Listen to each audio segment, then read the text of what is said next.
Traci was a beautiful woman.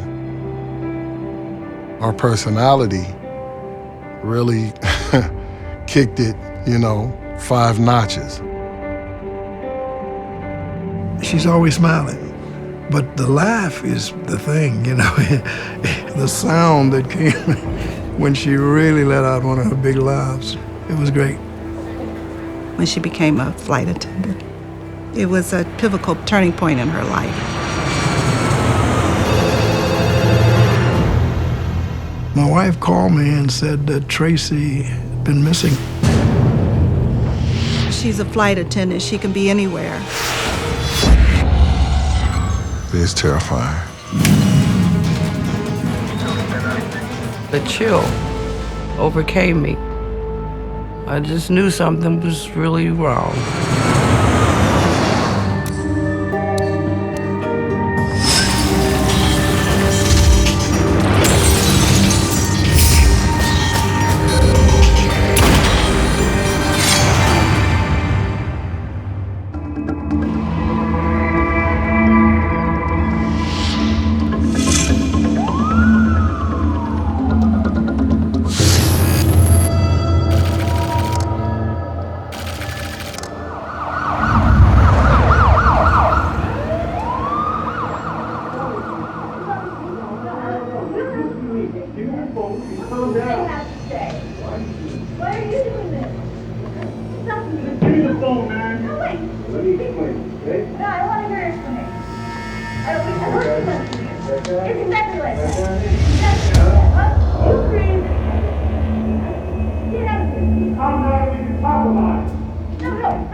Emergency, Ree.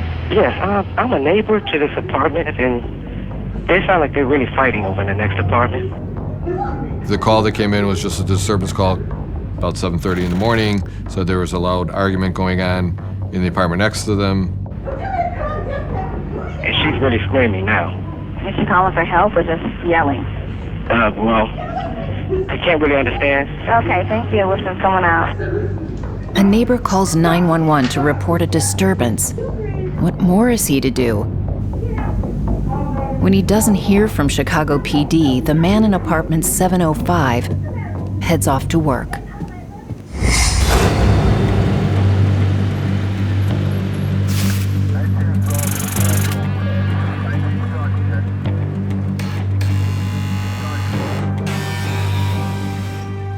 Police arrived, rang the bells, nobody answered. Police couldn't hear anything from their ground location. With no one to let them in and no signs or sounds of trouble, the police move on. But what exactly is going on in apartment 706? 34-year-old flight attendant Traci Todd lives here. She's not here now. Family members had reached out to try and find Traci, and she was not responding. Where else could this young woman be? Everyone's first thought is Traci's working on a flight. I also was a flight attendant. And so, sometime our schedules would change. That was normal. For us, it wasn't anything unusual. I said, she's okay. After 7 days without any word from Traci, her family is worried. This is looking less and less like a work trip. Her mom takes matters into her own hands. Traci's mom had gone to her building looking for her and actually got inside the apartment. Traci? The mother saw that Traci's uniform was still there, so she had a feeling that she was not out on assignment. This sure doesn't look good. An attractive young woman living on her own has disappeared without a trace. Traci's mom came across the next door neighbor, and he told her that he had heard this argument coming from Traci's apartment on the morning of September 14th.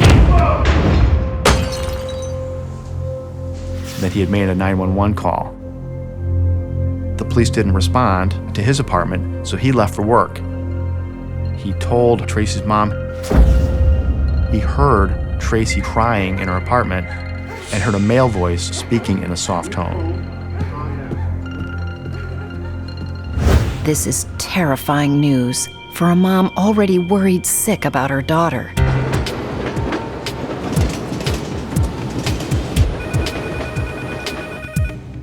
My mom called me and she said that Traci was missing.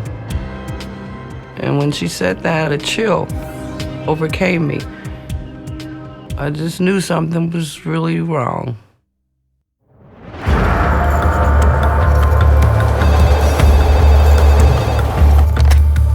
Hello. Hi, Dad. Fearing the worst, Traci's sister Lisa starts calling around, desperate for any news. But all she finds out is that no one, not friends, not family, not even Traci's boyfriend Kevin, have heard from her since she spoke to her mom 7 days ago. What about the male voice the neighbor heard in her apartment?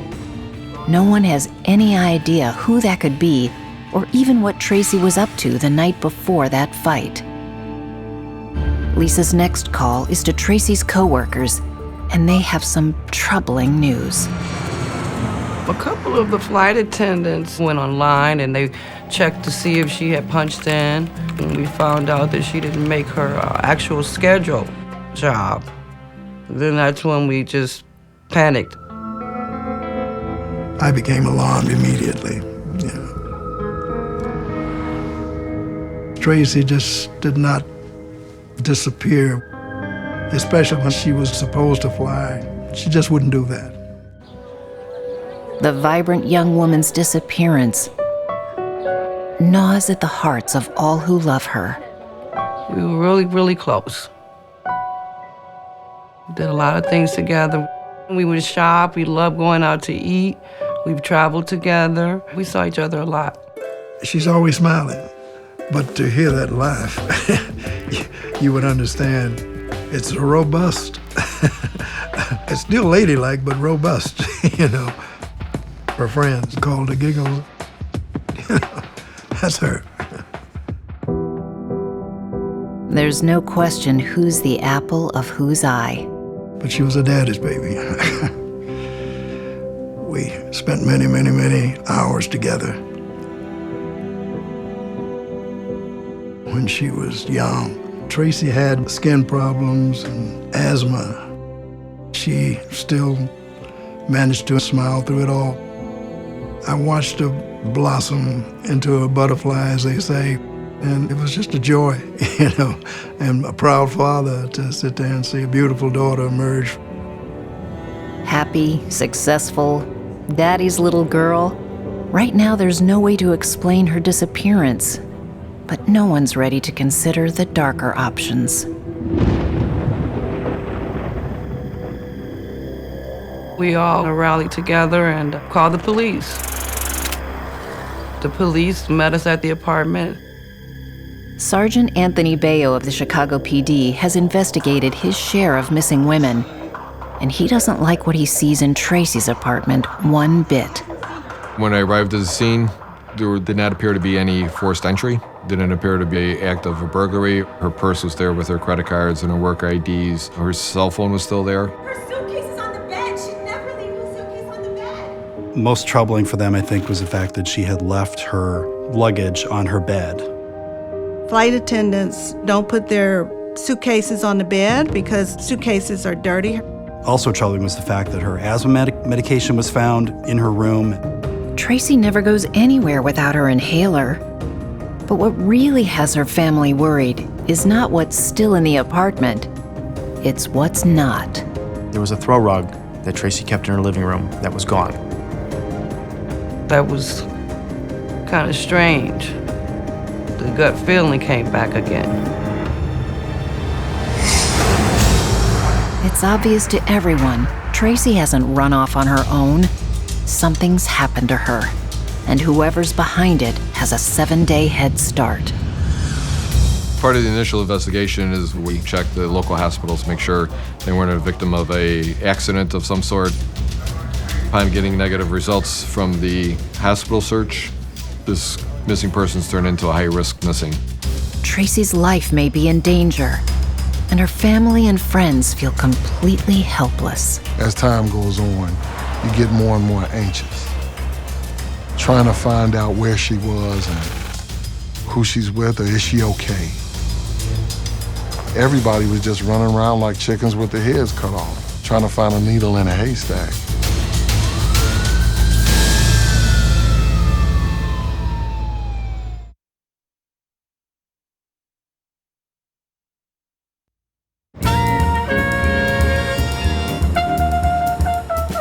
Chicago, a vibrant cosmopolitan city whose art, culture, and architecture attract tourists and newcomers from around the world. Chicago is the third largest city in the United States. I've been here for 22 years now. It's a great city. There's lots of good places to see. Navy Pier, the lakefront, Magnificent Mile, some really nice neighborhoods. The trendy South Loop, with its galleries, bistros, and late-night jazz joints, is the perfect home for a young jet-setter like Traci Todd.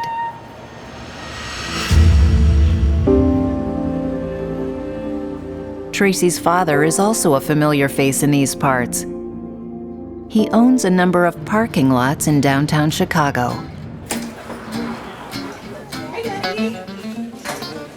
One of my parking facilities was not too far from her. She would come down, sit with me, and we go to lunch maybe once a week.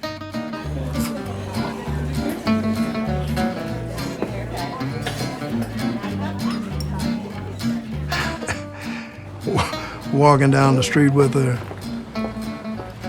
guys whistling and saying, "What you doing with that old man?" You know. It was some fun times. For Ernest, these precious moments are quickly becoming a distant memory. His beloved daughter Traci has been missing for more than a week, and friends and family long for word she's safe and sound. You know, your child is missing, and the feeling that you have, you can't explain. Everything was a possibility. You try to prepare for the worst, but you pray for the best.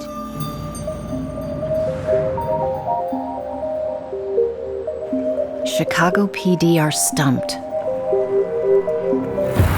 No one simply vanishes into thin air. Investigators run out every potential chain of evidence, every potential issue. Did she have disputes with people? Did she have any issues at work? Did she have any problems in her personal life with drugs or alcohol or anything else that could have put her in harm's way? Traci's young and attractive, and in her line of work, she meets a lot of men.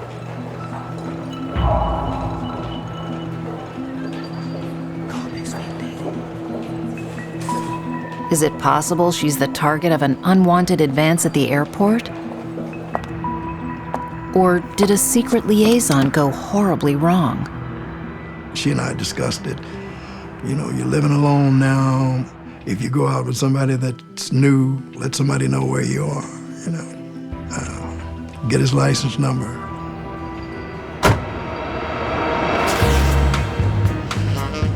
It's not likely Traci has a new man in her life. In fact, family gossip says she and her boyfriend, Kevin Williams, have been shopping for a ring. Traci believes she's found the man of her dreams. They were just the greatest couple. Kevin Williams was sort of in the prime of his life. He's an attractive guy. He's very outgoing. He had lots of friends. In addition to being a real estate developer, he also had a side job where he was a security guard at the Oprah Winfrey shows. So he kind of had this little extra something about him that attracted people to him. Her friends dubbed him Mr. Wonderful because of how he treated her. Whining and dining, showing her all sorts of affection. Most of her time home, she was with him. Unfortunately, Kevin is as in the dark as everyone else. Honestly, no. He has no idea where Traci could be and hasn't spoken with her since the day before she disappeared. He's of no help to police. Traci was still missing. It was turning into an abduction and or kidnapping. That makes this a federal crime. So Chicago PD brings in the FBI and their sophisticated tools. Maybe the FBI's evidence recovery team can find an overlooked clue in Traci's apartment. At first, they find nothing new. It looked fine. There was no foul play in the apartment. Nothing was turned over, nothing was broken. It just looked like she had to take off all of a sudden. But as we all know, first looks can be deceiving. Once we turned off the lights and we started using our alternate light sources, we could see where somebody was using a cleaner to clean something up. Whoever cleaned up did a very thorough job. Maybe too good, because strangely, there are no fingerprints on anything. You would think that Traci's fingerprints would be all over the kitchen, all over the bathroom, all over the bedroom. The investigators found a vacuum cleaner, but the bag was missing. So it appeared to them that someone had gone to great measures to wipe that apartment clean of fingerprints or any evidence that something had happened. Someone didn't want to leave any traces behind. But traces of what? What exactly is being covered up here? A chilling discovery helps answer that. There was a stain on the floor, a dark color stain by her front door where you come in. It tested positive for blood. We photographed it, and then we took off the carpet, and it bled through to underneath the carpet. It also went through to the carpet padding and eventually to the concrete slab.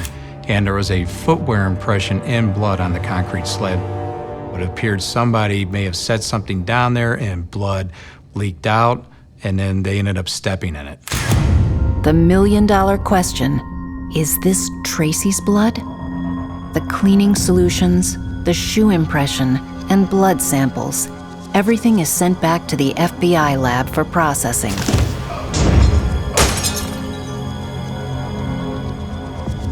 We didn't have any blood spatter on the furniture, on the walls, the ceiling, so it didn't appear that anyone was shot or stabbed in there. Deep in my heart, wanted her to still be alive. I was an ex-Marine, so personally, I just could not show emotion. You got to stay strong for the family because you can see what her sister and her mother and the whole family is going through. It was pretty intense. You can cut the air with a knife. Traci's loved ones aren't willing to just sit around waiting for the police to crack this case. The family got very involved. We left no stone unturned. I'm ranting and raving about finding where my daughter is.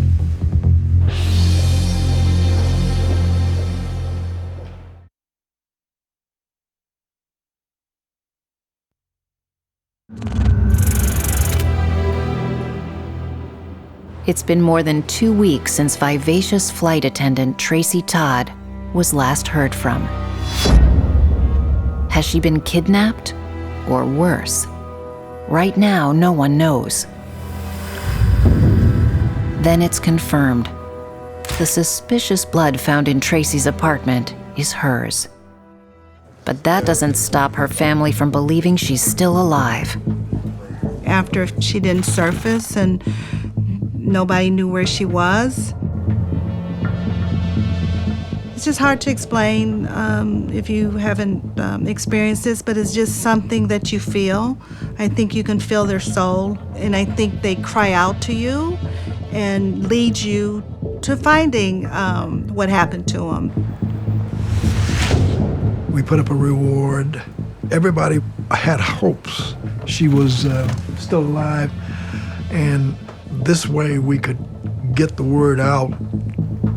I'm using every resource that I could come up with, even going back to some of the guys in the hood that I knew from years back, you know, hey man, you know, where's my daughter, you know? Traci's family held a candlelight vigil at her condominium complex. There's a park right across the street. And I was just amazed at the amount of people who came to lend their support. These were the kind of things that gave you hope and kept you strong.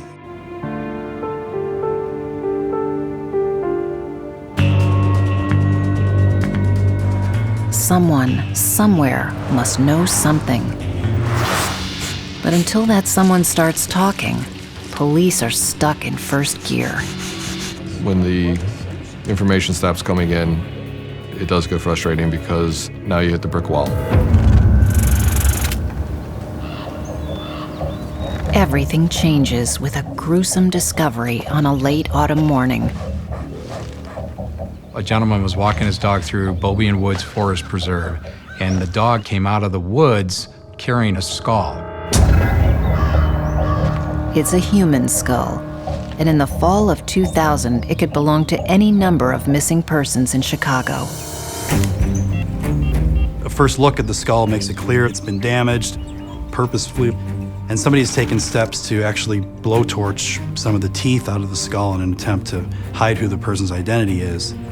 The monster who did this went to almost unspeakable lengths to hide the identity of this victim.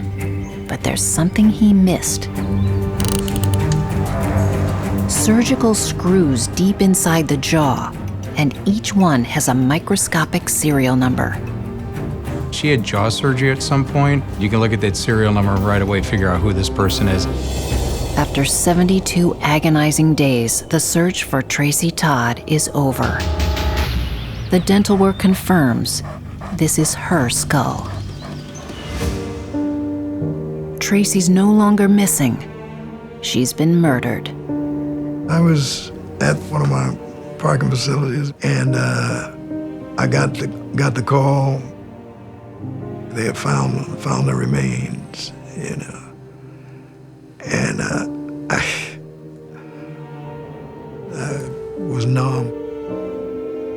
You knew then the truth, the reality of death was there. Then it was she was no longer coming back. What hits you then is all the things that you planned. Christmas, the birthdays, this is not gonna happen anymore. I'm not gonna see her walk through that door and come up, hey, Pops, and big old kiss. That's gone. It was just a hard experience for me then. As Traci's family tries to process the grim news, the FBI searches for the rest of her remains. We did a line search just to see what we could find with our own eyes walking in a long line, flagging anything that looked like potential evidence. It doesn't take very long. Investigators find 3 different shallow grave areas. We were finding human bone. We were also finding remnants of garbage bags that were torn open. It appeared that animals were tearing into it.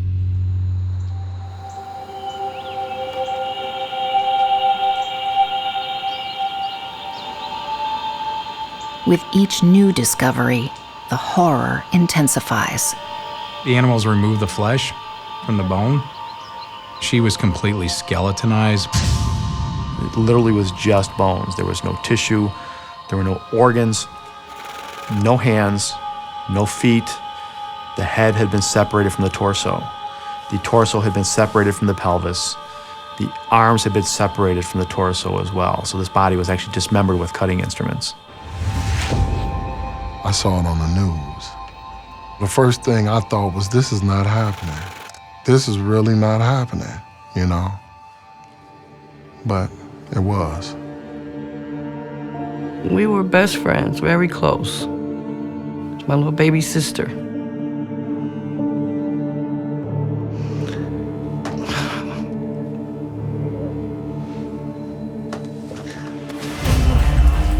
The case really ramped up. We just had to determine how she was murdered at that point.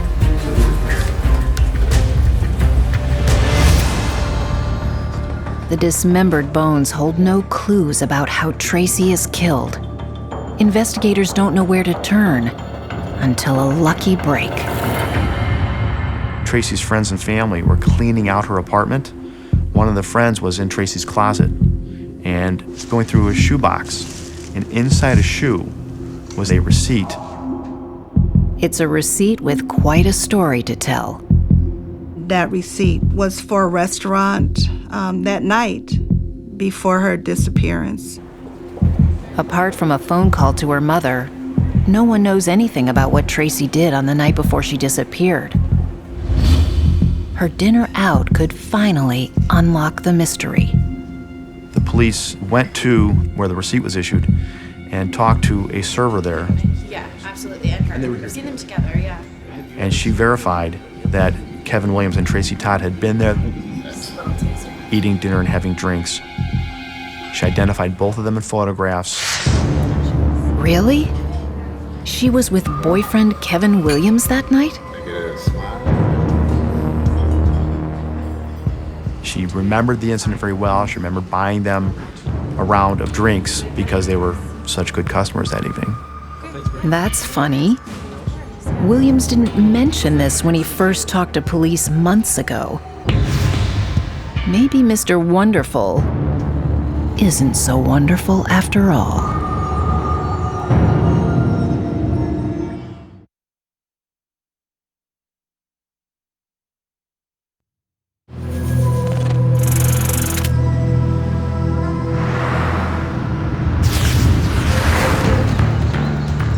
The discovery of Traci Todd's remains in the woods on Chicago's South Side triggers a full-scale homicide investigation. The spotlight swings to her suave boyfriend, Kevin Williams. When police learn the couple dined together the night before Traci disappeared. He was flashy. He'd have expensive cars, the boat, expensive watches, going to high-end nightclubs. The detectives found out they had a fight the previous week.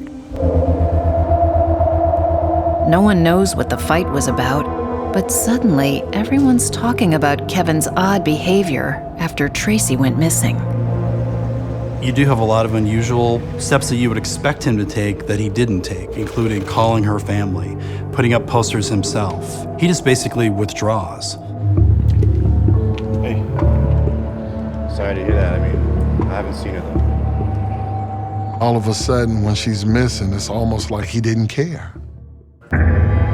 Everyone has their own way of dealing with grief. Perhaps this is Kevin's. Or maybe he's got something to hide. If I hear from her, I'll let you know. Police zero in on him, and they don't dig very deep before striking gold.